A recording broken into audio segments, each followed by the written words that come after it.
इस वीडियो में हम सॉल्व करने वाले हैं यूपी पुलिस कांस्टेबल 8 जून में जो फर्स्ट शिफ्ट का पेपर हुआ है उसके रीजनिंग पोर्शन को। और यहाँ पर हम सिर्फ आंसर्स मार्क नहीं करेंगे, हम ये भी देखेंगे कि उन क्वेश्चंस को किस तरह से सॉल्व किया जाना था। पूरे क्वेश्चन पेपर में बीच बीच में रीजनिंग के क्वेश्चंस दिए हुए हैं। यहाँ पर जो हम सॉल्व करने वाले हैं क्वेश्चन नंबर 58 के आगे के क्वेश्चन सॉल्व कर रहे हैं, तो आप देख लेना आपके पास जो भी सेट रहा हो उस सेट के अकॉर्डिंग कौन सा क्वेश्चन किस नंबर पर था। फिलहाल यहाँ पर दिया गया है कि दिए गए ग्राफ में विभिन्न दैनिक गतिविधियों पर व्यतीत किए गए घंटों की संख्या यहाँ दर्शाई गई है और इसके अकॉर्डिंग हमें आंसर देना था कि दिए गए आंकड़ों से यात्रा और कार्यालय का समय दोनों पर व्यतीत किए गए कुल घंटों की गणना कीजिए। तो देखो यहाँ पर कार्यालय का समय सबसे पहले में दिया है और ये कहाँ तक जा रहा है 9 तक, मतलब 9 घंटे इस पर गए और प्लस फिर बाद में कहा है यात्रा। तो यात्रा का देखो यहाँ पर दिया है ये 2, यानी कि 2 घंटे यहाँ पर दिए, तो टोटल मिलाकर कितने हो गए 11 घंटे। मतलब इस क्वेश्चन का जो करेक्ट आंसर था वो ऑप्शन ए था।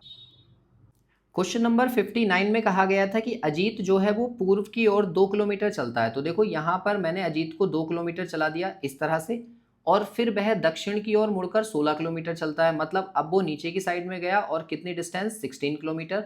फिर कहा गया वह पूर्व की ओर मुड़कर 5 किलोमीटर चलता है। अब फिर से वो इधर मुड़ा और कितने गया 5 किलोमीटर गया। तो पूछ रहे हैं कि अब वह अपने प्रारंभिक बिंदु से किस दिशा में है। तो प्रारंभिक बिंदु से जो दिशा ली जाएगी ना वो इस वाले पॉइंट से ये वाली डायरेक्शन होगी।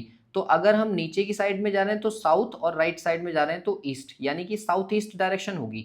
यानी कि बी ऑप्शन जो था ना वो इस क्वेश्चन का करेक्ट आंसर था। इसके बाद देखिए क्वेश्चन नंबर 60 को, तो उसमें कहा है कि उस शब्द की पहचान कीजिए जिसे यस्टरडे शब्द के अक्षरों का उपयोग करके नहीं बनाया जा सकता। तो देखो नहीं बनाने की बात हो रही है, तो इनमें से कौन सा वाला नहीं बनेगा, स्पोर्ट नहीं बनेगा। स्पोर्ट के अंदर पी दिख रहा है और यस्टरडे में मुझे कहीं पर भी पी नहीं दिख रहा है। इसका मतलब सी ऑप्शन जो है ना वो इस क्वेश्चन का करेक्ट आंसर था। इसके बाद देखिए 61 को, तो उसमें कहा है कि दिए गए बेन आरेख में वर्ग जो है वो रसोइयों को और वृत्त जो है वो साइकिल चालकों को और त्रिभुज जो है वो संगीतकारों को दर्शाता है। मतलब तीनों का हमें वो हिस्सा निकालना है जिसमें संगीतकार, साइकिल चालक और रसोइया तीनों आ जाएं। तो तीनों का जो कॉमन हिस्सा है ना वो ये वाला हिस्सा है। देखो ये जो है ट्राइंगल के अंदर भी आ रहा है, ये रहा हमारा ट्राइंगल, और ये सर्कल के अंदर भी आ रहा है, ये रहा हमारा सर्कल, और ये इसके वर्ग के अंदर भी आ रहा है। तो जो तीनों में कॉमन हिस्सा है वो 6 डिजिट वाला है। इसका मतलब सी ऑप्शन जो है वो इसका करेक्ट आंसर था। इसके बाद देखिए 62, तो 62 में कहा गया है कि दी गई श्रृंखला को पूरा करने के लिए रिक्त स्थान में लुप्त संख्या भरिए। तो देखो यहाँ जो वर्ड दिया है ना ये दिया था हमें PHOENIX, फोनिक्स। ये जो फोनिक्स वर्ड है ना इसी को रिपीट कर करके यहाँ पर लिखा हुआ है। तो PH पहले हमें H मिलेगा, तो H से स्टार्ट होने वाला देखो B भी नहीं है और बाकी एलिमिनेट नहीं हुए, फिर OEN, फिर I चाहिए। तो मतलब उससे अगला I है, I इसमें भी है, इसमें भी है, इसमें नहीं है, तो C भी हमने एलिमिनेट कर दिया। फिर कहा गया है H, फिर से PH यहाँ से स्टार्ट हो जाएगा PHO, तो अगला आएगा O, O इसमें दिख रहा है। इसका मतलब D जो था ना वो इस क्वेश्चन का करेक्ट आंसर था। क्वेश्चन नंबर 63 को देखो, तो उसमें कहा है observe how each letter changes in the given pair and apply the same pattern to find the correct option that completes the analogy. Analogy का क्वेश्चन है और देखो यहाँ पर पैटर्न क्या है, कैपिटल C था, फिर उसके बाद स्मॉल c है, कैपिटल B है तो स्मॉल b होगा, कैपिटल H है तो स्मॉल h है। तो इसका मतलब स्मॉल b से स्टार्ट होगा। तो स्मॉल b वाले मेरे पास दो ऑप्शन है, तो कैपिटल B वाले दोनों एलिमिनेट कर दिए। फिर उसके बाद देखो a स्मॉल था तो अगली बार में a कैपिटल बना है, तो b स्मॉल है तो b कैपिटल बनेगा। इसका मतलब दोनों में दिख रहा है मुझे b कैपिटल। फिर उसके बाद में s कैपिटल है तो अगली बार में s स्मॉल है, तो इसका मतलब u कैपिटल है तो u स्मॉल होगा। अब u स्मॉल देखो मुझे इसमें दिख रहा है लेकिन इसमें नहीं दिख रहा है, इसका मतलब d भी एलिमिनेट। तो इसका जो करेक्ट आंसर होगा वो ऑप्शन ए होगा। क्वेश्चन नंबर 64 को देखो, उसमें कहा है कि एक वर्ड दिया हुआ है उसके शब्दों का उपयोग करके बिना किसी अक्षर को दोहराए निम्नलिखित में से कौन सा शब्द बनाया जा सकता है। तो देखो यहाँ पर आपको दिख रहा है कि ये एंगल जो है वो पूरा पूरा बन जाएगा, ये वाला क्यों नहीं बनेगा, क्योंकि इसे बनाने के लिए मुझे 2 ई चाहिए और 2 ई मेरे पास नहीं है, इसका मतलब ये नहीं बनेगा। इसे बनाने के लिए R चाहिए तो R भी मेरे पास नहीं है, और इसे बनाने के लिए भी R चाहिए तो ये भी नहीं है। इसका मतलब B और D भी एलिमिनेट हो जाएंगे, तो C ही इसका करेक्ट आंसर था। इसके बाद देखिए 65 को, तो उसमें कहा है कि starting from a point Karan जो है वो 6 किलोमीटर जाता है one direction and then 8 kilometre at right angle to his initial path. अब देखो यहाँ से सपोज मैंने इधर से इसको चला दिया कि ये कितने किलोमीटर जा रहा है 6 किलोमीटर। अब चाहे तो ये लेफ्ट साइड घूमे चाहे राइट साइड घूमे, ये राइट एंगल पर ही जाएगा। तो सपोज मैंने इसको नीचे भेज दिया यहाँ, तो ये 8 चला गया। अब पूछा है कि स्टार्टिंग से जो उसकी पोजीशन है वो कितनी डिस्टेंस कवर कर रहा है, तो ये आपको पता होगा कि 6, 8 और 10 की ट्रिपलेट बनती है। ट्रिपलेट बनती है, इसका मतलब डी ऑप्शन जो होगा ना वो इस क्वेश्चन का करेक्ट आंसर है। या फिर आप इसे निकाल भी सकते हो कि 6 का स्क्वायर कर लें और 8 का स्क्वायर कर लें और उसका स्क्वायर रूट ले लें, तो ये हो जाएगा 36 प्लस 8 8 जा 64 और उसका स्क्वायर रूट यानी कि 100 का स्क्वायर रूट जो कि 10 आएगा। तो इसका मतलब डी ही इसका सही आंसर है। क्वेश्चन नंबर 66 को देखो, उसमें कहा है कि एक पहाड़ी स्थान पर चुने हुए महीनों में आने वाले पर्यटकों की संख्या यहाँ पर दे रखी है। कह रहे हैं कि मई और जुलाई तक पर्यटकों की संख्या में कितने प्रतिशत की वृद्धि हुई है। तो आप ये देखो कि मई में कितने थे 4000 और जुलाई में कितने हो गए 6000, तो कितना इंक्रीज हुआ है 2000 का। और 2000 का इंक्रीज जब भी आपको परसेंटेज इंक्रीज निकालना हो इनिशियल वैल्यू पर निकलेगा, मतलब 4000 आएगा नीचे और इंटू 100, तो आपको पता है इससे 2 बार कट जाएगा और 2 से ये कट जाएगा 50 टाइम्स, मतलब 50% का इंक्रीज होगा। तो ए ऑप्शन जो है ना वही इसका करेक्ट आंसर था। इसके बाद देखिए 67 को, तो उसमें कहा है निम्नलिखित में से कौन सा शब्द, ये एक एडवर्टाइजमेंट शब्द दिया हुआ है, शब्द के अक्षरों को बिना दोहराए नहीं बनाया जा सकता। तो देखो यहाँ पर मुझे डी ऑप्शन करेक्ट लग रहा है, क्योंकि डी के अंदर मुझे 2 ए दिख रहे हैं और यहाँ पर मेरे पास एक ही ए है, तो इसका मतलब यही वो वर्ड है जो नहीं बनाया जा सकता। क्वेश्चन नंबर 68 को देखो, उसमें कहा गया है कि यहाँ पर कुछ कोडिंग आपके पास है और इसके अकॉर्डिंग आप इसको अरेंज करिए और फिर बताइए कि पी के रेस्पेक्ट में के की डायरेक्शन क्या होगी। तो देखो इसको हम बनाने के लिए यहाँ देखेंगे कि इन दोनों के बीच में हैज़ का निशान है सबसे स्टार्टिंग में। तो हैज़ का मतलब क्या है, हैज़ का अर्थ है कि एम जो है वो एल के दक्षिण पश्चिम में स्थित है। एल जो है वो पहला मेंबर है, तो पहले वाले मेंबर के दक्षिण पश्चिम में दूसरा मेंबर है, तो इसका मतलब पी को हम पहले बनाएंगे और पी का दक्षिण पश्चिम किधर होगा, इधर साइड में। दक्षिण मतलब नीचे, पश्चिम मतलब पीछे की साइड में। तो यहाँ पर कौन बना हुआ है, क्यू है। फिर देखो उसके बाद में अगले दोनों के बीच में दिया है एट द रेट साइन। तो एट द रेट का मतलब क्या है कि एम जो है वो एल के पूर्व में स्थित है, मतलब जो पहला वाला व्यक्ति है उसके पूर्व में दूसरा वाला है, मतलब क्यू के पूर्व में आर है, तो क्यू का पूर्व होगा इधर साइड में और यहाँ पर हम किसको बना लेंगे, आर को। फिर उसके बाद में डॉलर साइन दिया है, तो डॉलर साइन का मतलब क्या है कि m जो है वो l के दक्षिण में है, मतलब r के दक्षिण में कौन है, k है, तो इसे हम कहाँ बनाएंगे, नीचे की साइड में। यहाँ पर हमने k बना लिया। अब इसके अकॉर्डिंग आपसे पूछा क्या गया है, पूछा गया है कि p के सापेक्ष k की स्थिति क्या है। तो p के सापेक्ष यानी कि p यहाँ पर है और इसके सापेक्ष नीचे की साइड में k आ रहा है, इसका मतलब आंसर क्या होगा, साउथ। मतलब डी ऑप्शन जो है ना वो इस क्वेश्चन का करेक्ट आंसर था। यहाँ से आप कंफ्यूज भी हो सकते हैं कि इसका आंसर उत्तर तो नहीं है। उत्तर इसका आंसर नहीं होगा। अगर ये पूछा जाता के सापेक्ष पी की स्थिति क्या है, तब हमारा आंसर उत्तर होता। फिलहाल इसका जो करेक्ट आंसर है वो डी ऑप्शन है। इसके बाद देखिए 69 को, तो 69 में आपसे ये कहा गया है कि दिए गए चिन्ह किसी संख्या पर निम्नलिखित सक्रियाओं को दर्शाते हैं। यहाँ पर आपको कुछ साइन दिए हुए हैं और हमें जो वैल्यू निकालनी है वो इसकी निकालनी है। मतलब देखो 5, अब 5 के आगे क्या लगा हुआ है, स्टार। अब स्टार को पहले पढ़ो कि स्टार का मीनिंग क्या है। तो स्टार का अर्थ है वर्तमान संख्या को 6 से गुणा करना है। इसका मतलब 5 की गुणा मैंने किससे कर दी, 6 से, तो कितना आ गया ये 30। अब फिर इसके बाद में देखो स्टार के बाद में है प्लस साइन। तो प्लस का मतलब क्या है, प्लस का मतलब है वर्तमान संख्या में 2 जोड़ना है। तो हमने 30 तो पहले निकाल लिया था, अब हम 30 में 2 प्लस कर देंगे तो कितना आ जाएगा ये 32। फिर इसके बाद में दिया हुआ है एट द रेट। तो एट द रेट का मतलब क्या है, एट द रेट का मतलब है वर्तमान संख्या के अंकों को उलट देना। मतलब जो 32 था उसको हमने उल्टा कर दिया, तो ये कितना बन जाएगा 23।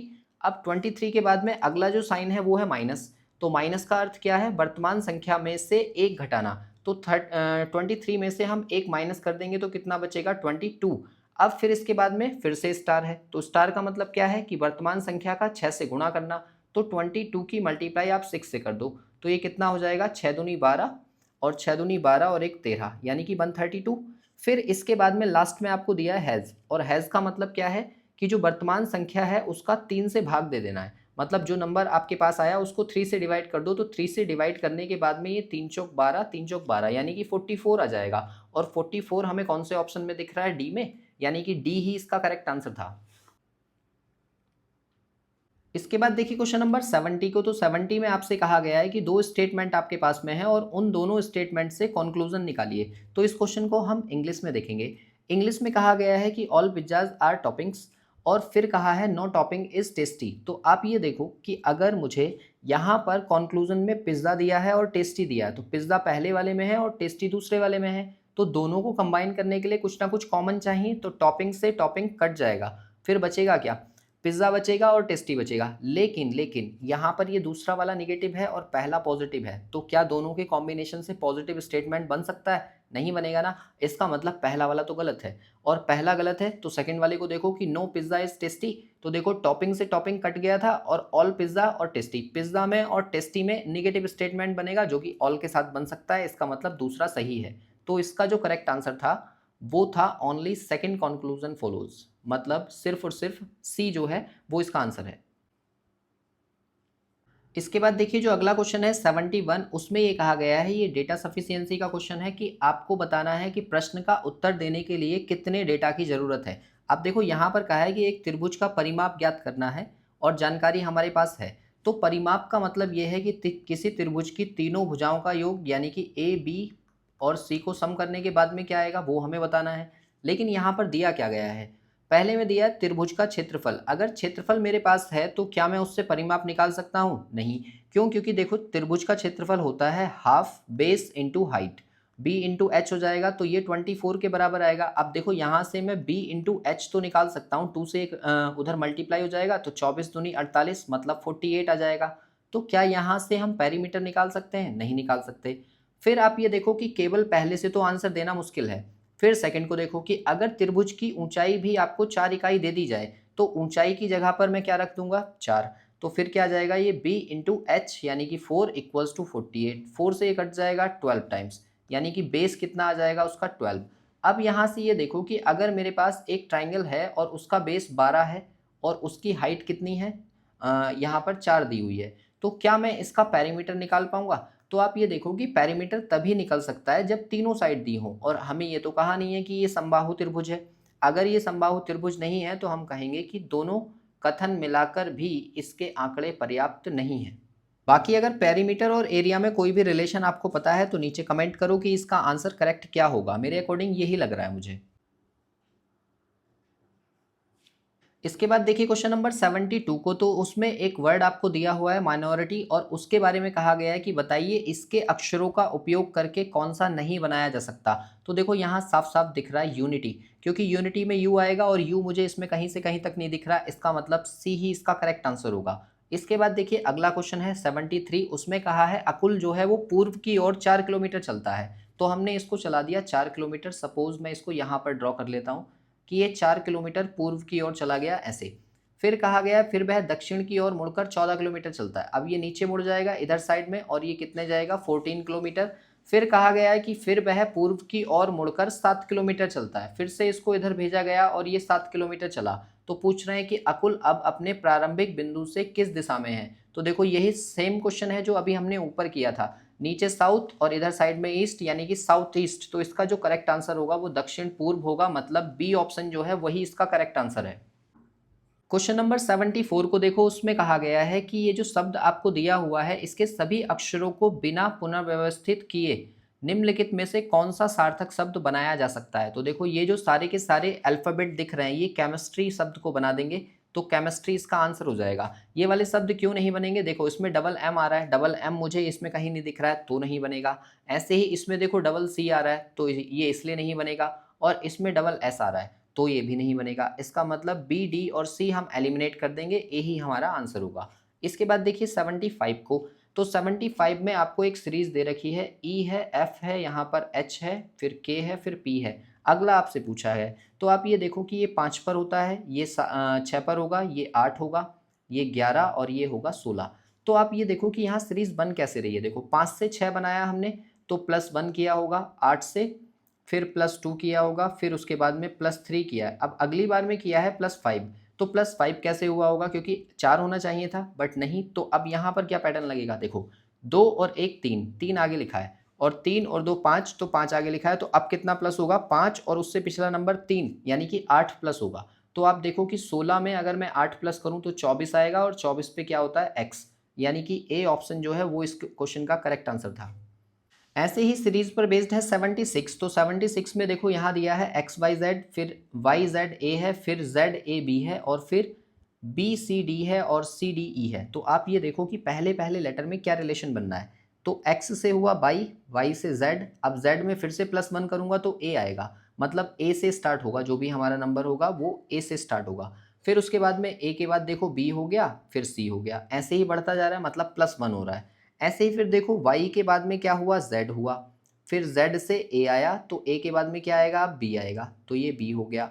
फिर उसके बाद में सी आना चाहिए और फिर डी आना चाहिए, तो हमारा पैटर्न ये भी सही है, मतलब जो मिडल वाला है उसमें भी +1 हो रहा है। और थर्ड वाले में देखो एक्स जेड से हुआ ए तो +1 हुआ, ए से हुआ बी +1 हुआ, तो अब क्या आएगा, सी। यानी कि इसकी जगह पर ए बी सी आना चाहिए, मतलब ए ऑप्शन जो है वो इसका करेक्ट आंसर था। इसके बाद देखिए क्वेश्चन नंबर 77 को, तो उसमें कहा है 246 मीटर लंबी एक ट्रेन एक खंबे को 30 सेकंड में पार करती है, तो ट्रेन की चाल किलोमीटर प्रति घंटा में आप ज्ञात कीजिए। तो देखो यहाँ पर हमारे पास फॉर्मूला होता है स्पीड बराबर डिस्टेंस अपॉन टाइम, यानी कि 246 अपॉन 30, यहाँ से मेरी स्पीड निकल आएगी। लेकिन ये जो स्पीड होगी ना, ये मीटर प्रति सेकंड में होगी। अगर मैं इसको इंटू कर दूँ 18/5 से, तो ये किलोमीटर प्रति घंटा में चेंज हो जाएगी। अब हम इसको कट कर लेते हैं, 3 से इसको कट किया तो ये 10 आ गया, और फिर इसको भी मैंने कट कर लिया, तो ये कितनी बार कट जाएगा, 3 × 18। अब यहाँ से देखो, इसमें आप इसे 5 से काटे बिना या 2 से काटे बिना इसमें 2 से इंटू करो। 2 से इंटू क्यों कर रहे हैं हम, देखो यहाँ से हो जाएगा 10 पंजे 50 और 50 दूनी 100, यानी कि अपॉन में आएगा 100, और फिर मुझे सिर्फ 2 के बाद पॉइंट लगाना है, तो 12 से इसकी इंटू की हमने 6, 12 × 72, 2 आएगा। अब ये देखो कि 2 हमें कौन से ऑप्शन में यूनिट प्लेस पर दिख रहा है, तो हमें डी ऑप्शन में दिख रहा है, इसका मतलब डी ही जो होगा ना, वही इसका करेक्ट आंसर होगा। क्वेश्चन नंबर 78 को देखो, उसमें कहा है कि जल की सतह पर नीचे दिया हुआ है, आपको यहाँ पर वाटर इमेज बनानी है, तो वाटर इमेज 1 की ही ऐसे बनेगी, ये जो 1 है ना इस तरह से बनेगा, ओ तो ओ ही रहेगा और एम बन जाएगा डब्लू के जैसा। तो आप ये देखो कि ऐसी शेप मुझे ए में तो नहीं दिख रही है और सी में भी नहीं दिख रही है और डी में तो एम बन गया, तो ये भी नहीं है, तो इसका मतलब बी ऑप्शन जो होगा ना वो इसका करेक्ट आंसर होगा। 79 देखो, उसमें कहा है यदि 8 कीड़ों और 2 जीवों को कुल मिलाकर 10 सिर हैं, तो प्रत्येक कीड़े का 1 सिर है। फिर आगे कहा है कि 2 जीवों के कुल कितने सिर होंगे। भाई देखो, एक कीड़े का अगर 1 सिर है तो 8 कीड़ों के 8 सर होंगे, तो बचे कितने, 2 बचे, और 2 जीवों के तो 2 से इसको डिवाइड किया तो 1 ही आएगा, इसका मतलब 2 ही सर बचे, तो डी ऑप्शन जो है वो इसका करेक्ट आंसर है। क्वेश्चन नंबर 80 में आपसे कहा गया है कि 22 लड़कों की एक पंक्ति में जब प्रकाश को बाईं ओर 2 स्थान स्थानांतरित किया जाता है तो वह बाएं छोर से 8वें स्थान पर आ जाता है। इसका क्या मतलब है, पहले सपोज वो यहाँ पर बैठा था, अगर उसको मैंने 2 प्लेस लेफ्ट साइड में भेज दिया तो वो कौन से स्थान पर आ जाता है, 8वें स्थान पर। अगर ये 8वें स्थान पर आ गया तो पहले कहाँ बैठा था, ये पहले 10वें स्थान पर बैठा था। और अगर किसी व्यक्ति का लेफ्ट साइड से 10वां स्थान दिया है और टोटल मेरे पास है, तो टोटल में +1 करके उसकी लेफ्ट साइड की पोजीशन हम माइनस कर देंगे, तो राइट साइड की पोजीशन आ जाएगी, यानी कि 23 - 10 यानी कि 13, मतलब राइट साइड से वो 13वें प्लेस पर है, तो सी ऑप्शन जो है इसका करेक्ट होगा। यही आपसे पूछा था कि दाएं छोर से उसका पहला स्थान क्या था, तो 13 इसका आंसर होगा। क्वेश्चन नंबर 81 को देखो, उसमें कहा है कि पी जो है वो क्यू के पिता की पुत्री है। अब देखो क्यू और क्यू के पिता और उनकी कोई पुत्री, वो कौन है, वो पी है। तो पूछा जा रहा है कि तो पी का क्यू से क्या संबंध है, पी का क्यू से क्या संबंध है। इसका मतलब क्या है, अगर ये एक ही जनरेशन के हैं तो दादी तो हो नहीं सकती, माँ भी नहीं है और पत्नी भी नहीं है, तो इसका मतलब क्या है, बहन है। तो इसका मतलब डी ऑप्शन इसका करेक्ट आंसर है। नंबर 82 देखो, तो उसमें कहा है कि किसी संख्या का 1/3 12 है, 1/3 जो है अगर 12 के बराबर है तो 12 तिया 36, नंबर जो है वो 36 होगा। और फिर कहा है कि उस संख्या को हम 6 से बढ़ा देते हैं, मतलब इसमें +6 कर दिया तो कितना हो गया, अब 42। फिर कहा है कि नई संख्या का 1/4 क्या होगा, तो जो 42 है ना उसे 1/4 कर दो, तो 4 से इसको काटेंगे तो 10, 10 पॉइंट यानी कि 10.5, डी ऑप्शन इसका करेक्ट हो जाएगा। नंबर 83 को देखो, तो उसमें कहा है कि 4 वर्ष पहले एक पति, उसकी पत्नी और उसके बच्चे की औसत आयु 30 वर्ष थी। तो हमने ये कहा कि पति को हम H से दिखा रहे हैं, हस्बैंड, और प्लस वाइफ को W से दिखा रहे हैं और चाइल्ड को C से दिखा रहे हैं। तो उनका जो औसत था वो कितना था, 30 वर्ष था। और ये औसत कब का है, अब से 4 साल पहले का। तो यानी कि 4 साल पहले ही उनकी एज का सम 90 हो रहा था, और उसमें 4 4 8 और 4 12, 12 साल हमने और जोड़ दिए वर्तमान निकालने के लिए, यानी कि करंट में 102 जो है उनकी एज का सम हो रहा है। क्योंकि हम क्या काम करते हैं कि जो भी हमें औसत दिया है नंबर ऑफ पर्सन से उसकी इंटू कर देंगे, तो वहाँ से हमें उनकी एज का सम मिल जाएगा, यानी कि योग मिल जाएगा। आगे कहा गया है कि 6 वर्ष पहले पत्नी और बच्चे की, अब पत्नी और बच्चे यानी कि वाइफ का और चाइल्ड का अगर हम देखें तो हमसे कहा गया है कि औसत आयु कितना था, 22 था। अब ये 22 था तो 22 दूनी 44 क्योंकि 2 का है, और 44, और ये कब की बात है, 6 साल पहले की, यानी कि 12 साल इसमें और जुड़ जाएंगे करंट निकालने के लिए। तो ये हो जाएगा 56। अब आपको क्या काम करना है, हस्बैंड का निकालने के लिए इन दोनों को माइनस कर देना है। तो माइनस करेंगे तो कितना आएगा 6, और यूनिट प्लेस पर 6 मुझे दिख रहा है बी ऑप्शन में, यानी कि बी ही इसका करेक्ट आंसर है, यानी कि 46 ईयर्स। 84 को देखिए, उसमें कहा गया है कि नीचे दी गई आकृति को ध्यान से देखिए और बताइए कि लुप्त स्थान पर कौन सी आकृति आएगी, और इस सीरीज को पूरा करो। यहाँ क्वेश्चन मार्क की जगह पर बताओ क्या आएगा। तो देखो यहाँ पर ध्यान से अगर आप देखो तो 1 2 3 4 5, यहाँ 5 लाइनें थी। इससे अगली आकृति में 1 2 3 4 4 लाइनें हो गई। इसका मतलब इससे अगले में 3 होंगी, क्योंकि एक ही तो कम हो रहा है, और सबसे लास्ट वाले में देखो 2 हैं। तो 3 आकृतियों वाला देखो ए ऑप्शन तो नहीं है। इसमें कितनी है, 1 2 3 4, 4 लाइनें हैं, तो हमें तो 3 वाला चाहिए, तो ये भी नहीं है। अब देखो इसमें 3 लाइनें हैं क्या, 1 2 3 इसमें है, और 1 2 3 इसमें भी 3 है। तो अब एक और चीज़ हमें देखनी पड़ेगी। देखो यहाँ पर एक लाइन ऐसी थी ये, तो अगली लाइन हम कौन सी मान लेते हैं, क्रॉस। तो क्रॉस हमें किस में दिख रहा है, बी में, तो बी इसका करेक्ट आंसर हो जाएगा, क्योंकि इसमें तो लाइन इंक्लूड ही नहीं हुई, तो इसका मतलब डी भी एलिमिनेट हो जाएगा। इसके बाद देखिए 85 को, तो 85 में देखो ध्यान से अगर आप देखोगे तो यहाँ पर कहा गया है कि इस पैटर्न को पूरा करने के लिए यहाँ परसेंटेज था, फिर देखो परसेंटेज दूसरे स्थान पर है, फिर परसेंटेज तीसरे स्थान पर है, फिर उसके बाद में पहले स्थान पर है, फिर दूसरे स्थान पर है, फिर तीसरे स्थान पर है। तो अब परसेंटेज कौन से स्थान पर होगा, पहले स्थान पर। फिर दूसरे वाले को देखो, क्वेश्चन मार्क सेकंड वाले पर था, फिर उससे अगले में थर्ड है, फिर उससे अगले में फर्स्ट पर है। मतलब 2 3 1 ये पैटर्न बनना है। तो अगली बार फिर से क्या बनेगा, 2 3 1। तो अगली बार फिर से पैटर्न बनेगा 2, यानी कि अब दूसरे नंबर पर क्वेश्चन मार्क आएगा। और फिर इसको देख लो ग्रेटर देन को, सबसे पहले लास्ट वाले में है 3, फिर पहले में है, फिर दूसरे में है। मतलब यही जो पैटर्न है ना 1 2 3 का, यही रिपीट हो रहा है। मतलब पहले 1 से स्टार्ट कर रहे हैं, फिर 2 से स्टार्ट कर रहे हैं, फिर 3 से स्टार्ट कर रहे हैं। तो अब ये यहाँ पर आ जाएगा। इसका मतलब सी ऑप्शन जो है ना वो इस क्वेश्चन का करेक्ट आंसर था। 86 को देखो, उसमें कहा है कि निम्नलिखित में से कौन सा एक प्रतिज्ञप्ति का उदाहरण है, मतलब which of the following is an example of proposition. अब यहाँ पर ये देखो कि यहाँ पर ये क्या चीज़ है, प्रतिज्ञप्ति। प्रतिज्ञप्ति का मतलब होता है किसी स्टेटमेंट का सही होना या गलत होना। मतलब जिसे देखकर मैं डेफिनेट बोल दूं कि ये ट्रू स्टेटमेंट है या फिर फॉल्स स्टेटमेंट है, उसी को हम क्या बोलते हैं, प्रतिज्ञप्ति बोलते हैं, या फिर प्रोपोजिशन स्टेटमेंट बोलते हैं। अब यहाँ से क्या चीज़ है, यहाँ से सी ऑप्शन जो है ना, इसमें कहा है कि 7 एक अभाज्य संख्या है। तो ये बात देखो फिक्स है, क्योंकि मैं यहाँ पर 100% श्योरिटी के साथ बोल रहा हूँ कि हाँ ये बात ठीक है, तो इसका सत्य होना निश्चित है। इसका मतलब इसका सही आंसर यही होगा। इसमें कहा है खिड़की खोलो, तो ये एक तरीके का आदेश है। आप कहाँ रहते हो, ये एक तरीके का क्वेश्चन है, और ये एक तरीके का शाबाशी है, वाह यह तो कमाल है। तो ये जो है इनमें से किसी भी चीज़ के ट्रू और फॉल्स होने की बात नहीं हो रही है, लेकिन जो सी स्टेटमेंट है वो हमें 100% बता रहा है कि ये बिल्कुल सही है। 7 एक अभाज्य संख्या ही होती है, तो सी ही इसका सही आंसर होगा। इसके बाद देखिए क्वेश्चन नंबर 87 को, तो यहाँ पर एक एक्सप्रेशन आपको दे रखा है, इसको सिंप्लीफाई करना है। तो देखो ये कैसे होगा, 49 है और इंटू, क्योंकि देखो इन दोनों के बीच में डिवाइड का साइन है, तो 3 से इसको मैं डिवाइड कर लूँगा, 3 चौक 12, 3 एकम 3, और प्लस यहाँ से आएगा 13 इंटू 25।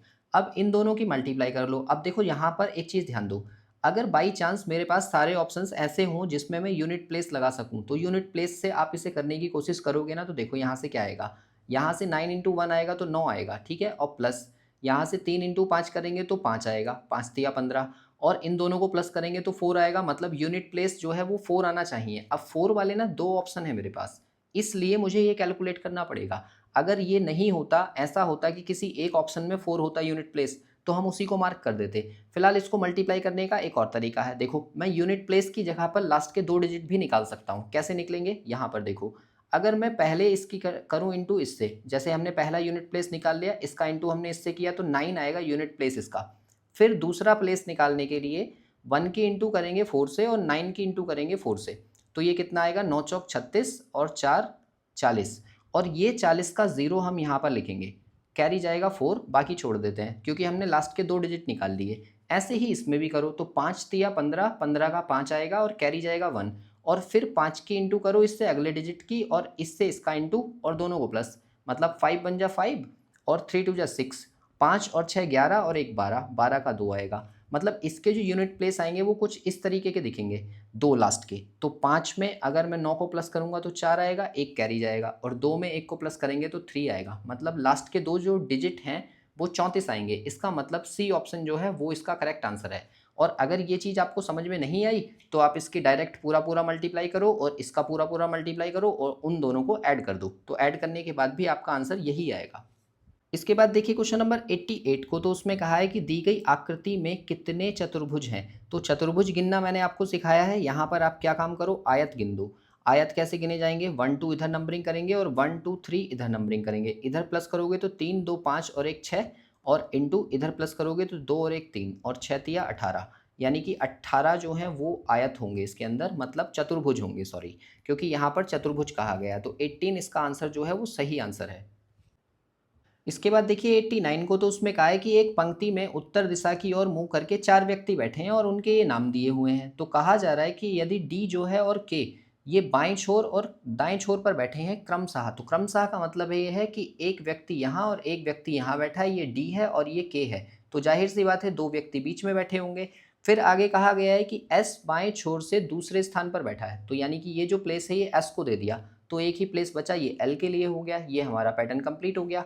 फिर कहा गया है कि तो एस के दाएं कितने व्यक्ति बैठे हैं, तो एस यहाँ पर है और इसका दायां किधर होगा, इधर साइड में, और इधर एक ही व्यक्ति बैठा है यानी कि के, तो इसका मतलब ए ऑप्शन जो है वो इसका करेक्ट आंसर होगा। क्वेश्चन नंबर 90 को देखो, तो 90 में आपको एक सीरीज दे रखी है। अब देखो इस सीरीज को बनाया कैसे गया है, 90 से 60 से 90 बनाया गया, तो 60 में मैंने इंटू किया 3/2 का, तो जाहिर सी बात है 2 से ये 30 बार कटेगा तो 90 आ जाएगा।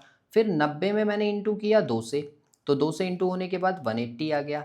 फिर 180 में मैं इंटू करूँगा 5/2 से। देखो यहाँ पर क्या हो रहा है, पहले हमने 1.5 से इंटू किया, फिर 2 से किया, अब 2.5 से इंटू कर रहे हैं, तो 2.5 से इंटू करने के बाद में ये आ जाएगा 450।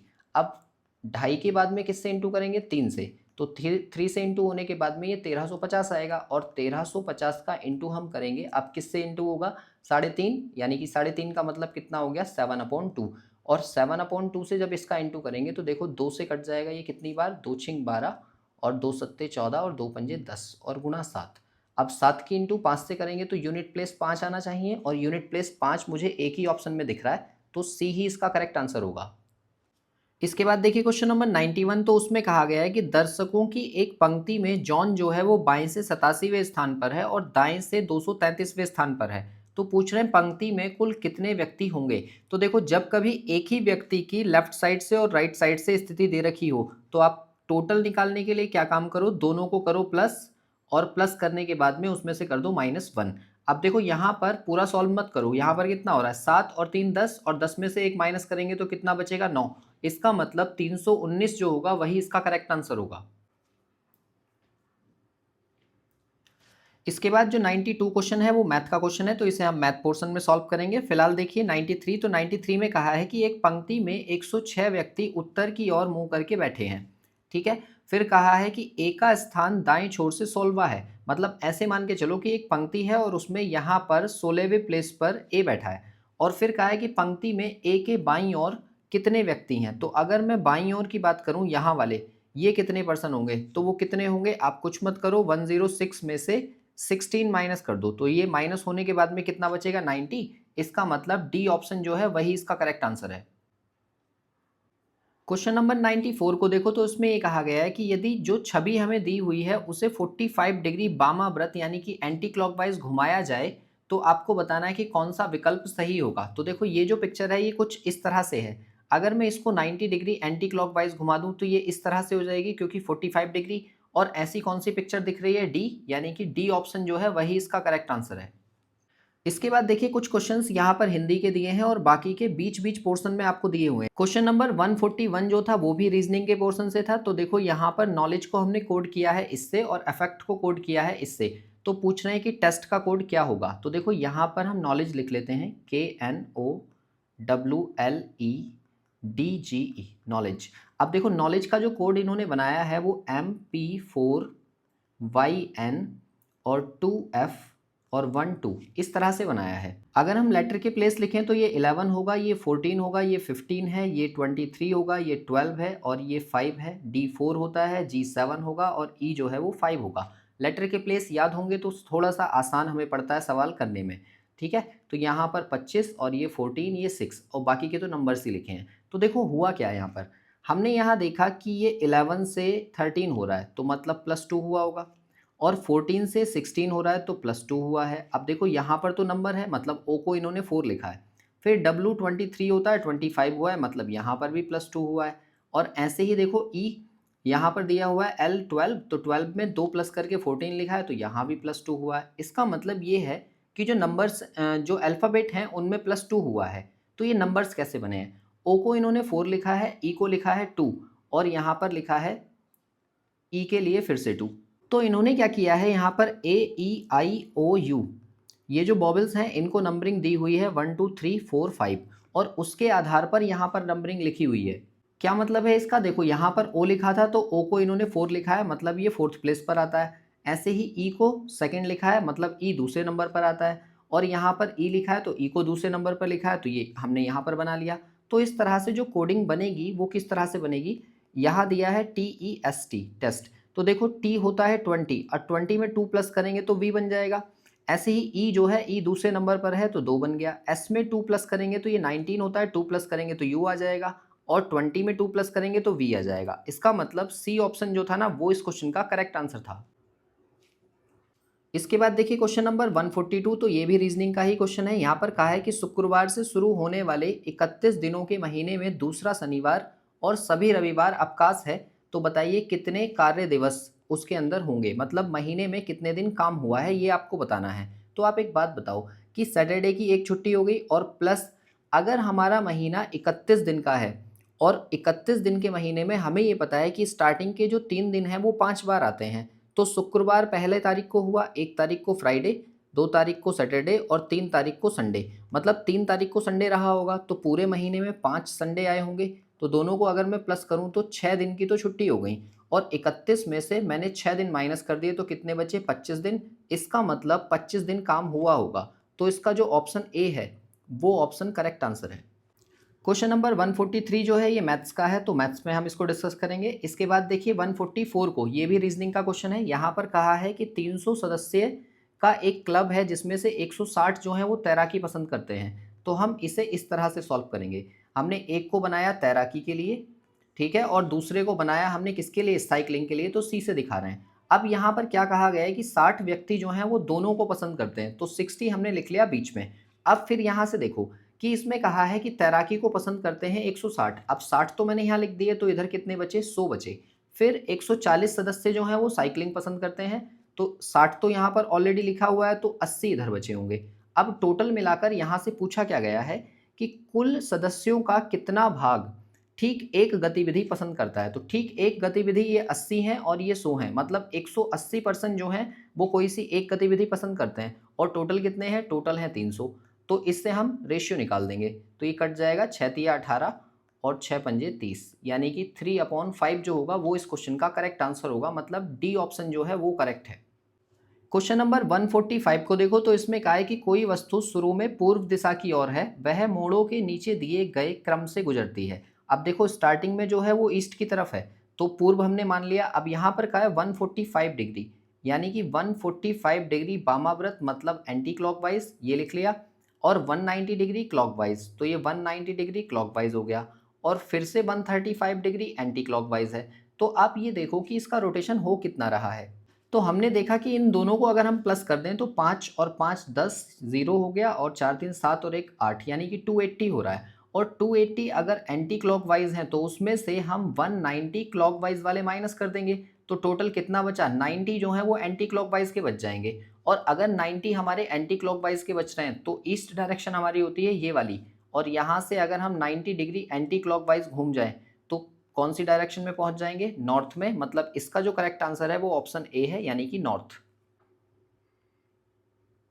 इसके बाद देखिए 146, ये भी रीजनिंग का क्वेश्चन है। यहाँ पर स्टोन को कोड किया हुआ है इससे, और ब्रेव को कोड किया है इससे, तो आपसे पूछा जा रहा है कि बताइए व्हाइट को हम किससे कोड करेंगे, STONE, स्टोन को हम कोड कर रहे हैं TSPMF से। तो देखो अगर आपको लेटर के प्लेस याद है तो सीधे सीधे आपको पता चलेगा कि ST और T-1, फिर OP +1, फिर -1 और फिर +1, ये वाला पैटर्न इसमें लग रहा है। तो सिंपल सा पैटर्न है, हम यहाँ पर भी लगा देंगे। यहाँ दिया है WHITE, वाइट। अगर W में मैं एक प्लस करूंगा तो X आएगा, और X वाले देखो ये दो ऑप्शन तो नहीं है, तो ये दोनों हट गए।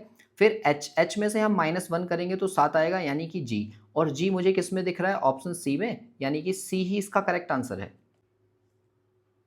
ऐसे ही है क्वेश्चन नंबर 147। तो देखो उसमें भी यही कहा गया है कि एक विशेष कोडिंग पैटर्न में किसी शब्द के अक्षरों को अंग्रेजी वर्णमाला में उनकी स्थिति के आधार पर बड़े या छोटे में लिखा जाता है, ठीक है। और फिर कहा गया है कि वर्णमाला में विषम संख्या वाले स्थानों पर आने वाले अक्षर, जैसे ए हो गया, सी हो गया और ई हो गया, ये 1 3 5 पर आते हैं, तो इन्हें तो स्मॉल लेटर्स में लिखा जा रहा है और बाकी को लिखा जा रहा है कैपिटल लेटर्स में। इस नियम के आधार पर अगस्त के बाद चौथे महीने को कैसे लिखा जाएगा? तो अगस्त के बाद चौथा महीना आता है दिसंबर का, यानी कि DECEMBER, ठीक है। ये हमारी स्पेलिंग हो गई। अब यहाँ से देखो इनके लेटर के प्लेस अगर आपको याद हैं तो उन्हें लिख लो। ये 4 होता है, ये 5 है, ये 3 और ये भी 5, ये M 13 होगा, B होगा 2, E होगा 5 और R होगा 18।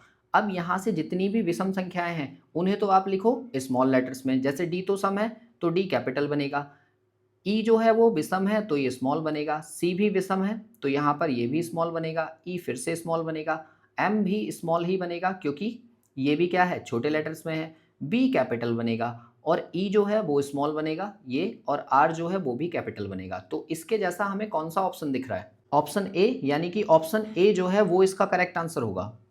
इसके बाद देखिए क्वेश्चन नंबर 148 को, तो देखो इसमें अरेंज करवा रहा है ये डिक्शनरी के अकॉर्डिंग। तो डिक्शनरी का जो टॉपिक है वो भी आपका रीजनिंग में आता है, तो ये क्वेश्चन भी आपका रीजनिंग से ही था। यहाँ पर आपको दिया है बैलेंस दिया है, बैनर दिया है, बनाना दिया है, बैंड दिया है और बैंक दिया है।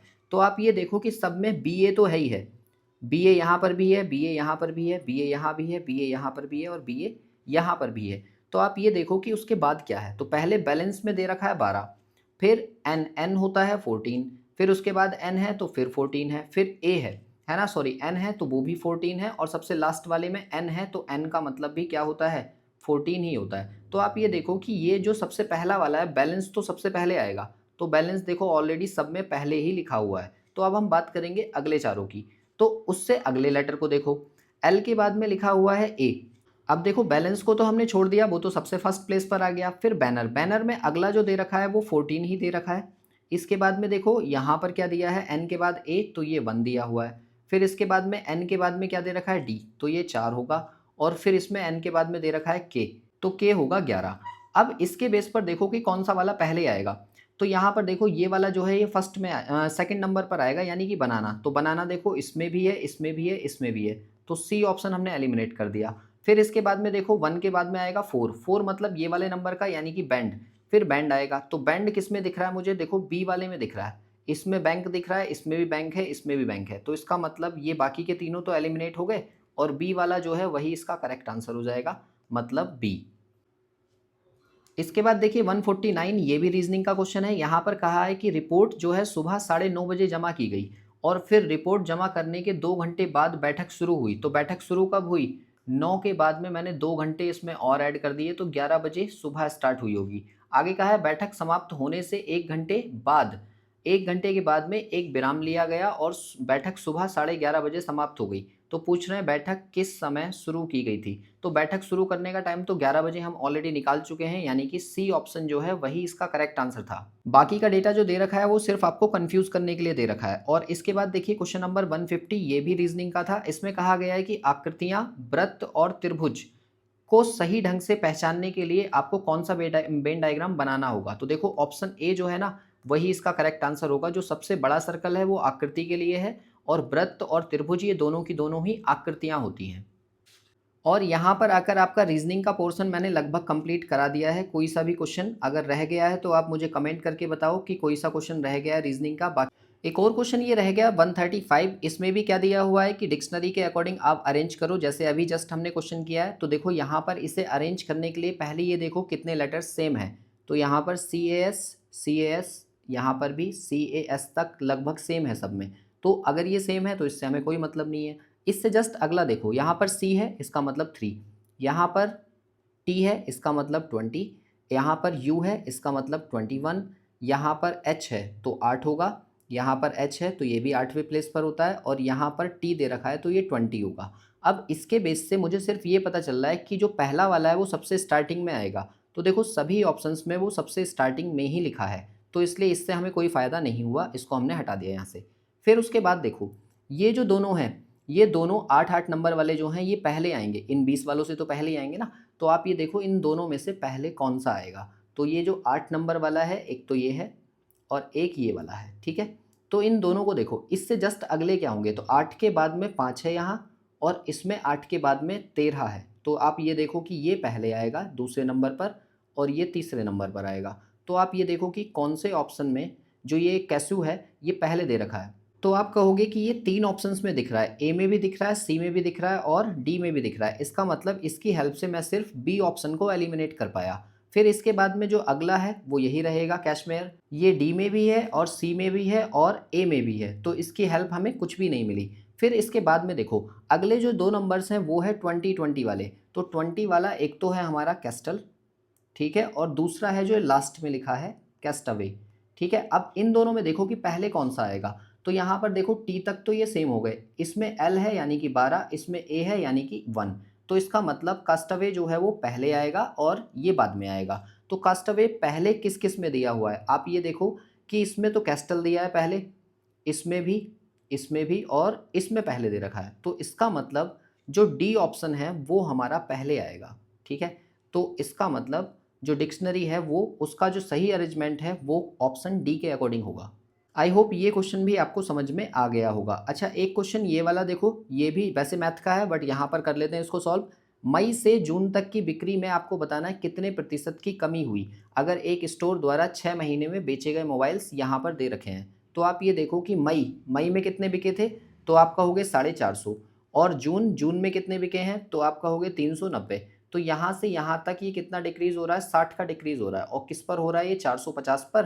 तो गुणा 100 कर देंगे, यहाँ से हमारा परसेंटेज निकल आएगा। मतलब अगर मैं इसको कट करूँ तो 0 से 0 कट हो जाएगा, 3 से ही कट जाएगा, 3 दूनी 6 और यहाँ से 15। मतलब ये मल्टीप्लाई होने के बाद में आ जाएगा 200/15।